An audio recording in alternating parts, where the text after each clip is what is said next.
বাইদেউগৰাকীয়ে যদিও কথাকেইটা ক্ষোভত এনেকৈ কৈছে, অপ্ৰিয় হ'লেও সত্য। সঁচাকৈ আমাৰ ছোৱালীবোৰ এতিয়া সজাগ আৰু সচেতন হ'বৰ হ'ল। পুৰুষে যদি এক চৰ দিয়ে, মহিলাই বা ছোৱালীসকলে 2 চৰ দিব লাগে। অপ্ৰিয় হ'লেও সত্য হৈ পৰিছে এই সমাজখনত। নহ'লে নাৰীৰ নিৰ্যাতনৰ পৰা কোনোপধ্যে পৰিত্ৰাণ পাবলৈ আৰু বেলেগ উপায় নাই। বলকচোন বাইদেউগৰাকীয়ে কিনো কৈছে, আপোনালোকক মই ভিডিঅ' ক্লিপটো শুনাবলৈ লৈছোঁ। ঘোষা দিলে তোমালোকে 2 ঘোষা লগাই দিবা। বিয়া হোৱাৰ পাছত ভাল পোৱাই হওক বা প্ৰেমতেই হওক বা এৰেঞ্জ মেৰেঞ্জেই হওক, কি হয় মতলব নাই। বিয়া হোৱাৰ পাছত যদি হাজবেণ্ডে মানে গিৰিয়েকে কোনো কাৰণ নথকাকৈ, কোনো ভুল নথকাকৈ যদি চৰ দিয়ে, তেতিয়াহ'লে আমাৰ এই ছোৱালীবোৰক কৈছোঁ 2 চৰ লগাই দিবা। এতিয়া 1 চৰ দিলে আমাৰ ছোৱালীবোৰে 2 চৰ লগাই দিব লাগে। আজিকালি সহ্য কৰি থকা দিন আছে নেকি? এই গান্ধাৰী যুগ নাই আৰু এতিয়া। এই সতী সাবিত্ৰী হোৱা দিন গ'ল। আৰে ভাই, মাক বাপেকৰ ঘৰত এজনী ছোৱালীয়ে ইমান আলসুৱাকৈ ডাঙৰ দীঘল হৈ আহিব, এচাত মাৰ নোখোৱাকৈ আহিব। সেই ছোৱালীজনী আনৰ ঘৰখন নিজৰ বুলি ভাবি ল'ব, আনৰ মাক বাপেকক নিজৰ মাক বাপেক বুলি ভাবি ল'ব। তাৰপাছত কোনো কাৰণ নথকাকৈ সামান্য এটা ভুলতে মাৰপিট। বাহ, ছোৱালীজনীকতো দিব লগতে এসোপা যৌতুকো দিব লাগে নহয়, বস্তু এসোপাও দিব লাগে, নহ'লে ছোৱালীজনীক কথা শুনাব। এই যে নাৰীৰ ত্যাগ, এই ত্যাগৰ কথা সোনকালে পুৰুষে বুজি পাব।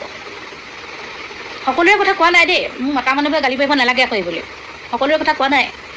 কিছুমান মতা মানুহ সঁচাকৈ বৰ খেচেৰা, সকলোৰে কথা কোৱা নাই। প্ৰেম হ'ব পাৰে, ভাল পোৱা হ'ব পাৰে, বিয়া হোৱাৰ পাছতো প্ৰেম হয়, বিয়া হোৱাৰ পাছতো ভাল পোৱা হ'ব পাৰে। সেই বুলি সংসাৰ এখন ধ্বংস কৰি দিব নালাগে নহয়, জীৱনতে মাৰি পেলাব নালাগে নহয়। এই ছোৱালীজনী যে পংখী সন্দিকৈ মাৰি পেলালে। এতিয়া ল'ৰাটোৰ মাক বাপেকে যিখন মানে কথা কৈছে, মোৰ মানে একদম ওচৰত থকা হ'লে খঙে উঠিছে। অৱশ্যে কৈছে ল'ৰাটোৱে যদি দুখ কৰিছে শাস্তি পাওক বুলি, তথাপিও মানে ইমান চকুৰ আগত আন এজনী জীয়েকৰ লগত জীয়েক মৰি গৈছে আৰু মাক বাপেক খালে কৈছে, বাপেকে বদনাম কি বুলি কৰিছে আপুনি শুনিছে নহয়, তাই বোলে দেৰিলৈকে শুই থাকে। মৰি যোৱাৰ পাছতোনো বাপেকৰ এই শহুৰেকৰ সেই কথাষাৰ ক'বলৈ বেয়া নালাগিলেনে? তাই বোলে 8টা 9টালৈকে শুই থাকে, মাকে ভাত পানী দিয়ে। সেই কথাষাৰ বাৰু মৰাৰ পিছত ক'ব লাগেনে? কোনো ছোৱালীজনীৰ মাকে হিয়া ঢাকুৰি কান্দিছে, বুকু উদং হৈ গ'ল মাকৰ। আৰু সেই শহুৰেকে কৈছে, এই নীতিকেশ এই কালপীড়িতটোৰ বাপেকে কৈছে বোলে তাই 8টা 9টালৈকে শুই থাকে। মোৰ মানে এনেকুৱা খং উঠিছে নহয়, এই মানে এইবোৰ সঁচাকৈ বৰ মানে কি প্ৰকৃতিৰ মানুহ ধৰিব পৰা নাই। মানুহ সঁচাকৈ জংঘলত থকাই ভাল। জীৱ জন্তুবোৰ এই আমাৰ মানে মানুহ থকা জেগালৈ আহিব লাগে আৰু মানুহবোৰ জংঘললৈ যাব লাগে, যিবোৰ এতিয়া দেখিছোঁ। আটাইতকৈ কুইক পইণ্ট হৈছে আমাৰ আইনখনৰ ইমান লেহেমীয়া প্ৰক্ৰিয়া, ইমান দীঘলীয়া প্ৰক্ৰিয়া। বাপ জনমতো সেই মাক বাপেক বা কোনোবা সেই যি মানে ভুগি থাকে, সেই ভুক্তভোগী পৰিয়ালটোক যে ন্যায় পাব, দেখাই নাই আজিলৈকে ন্যায় পোৱা। সেইজন মন্দিৰ আবাকো দেখিলোঁ, কাবাকো দেখিলোঁ, নেদেখিলোঁ।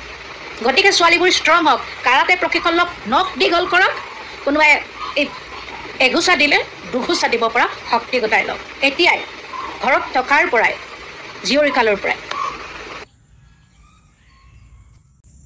সঁচাকৈ আমাৰ এইখন অসমত আৰু কিমান পংখীক হেৰুৱাব লাগিব, সেইটো হয়তো আমি কল্পনা কৰিব নোৱাৰোঁ।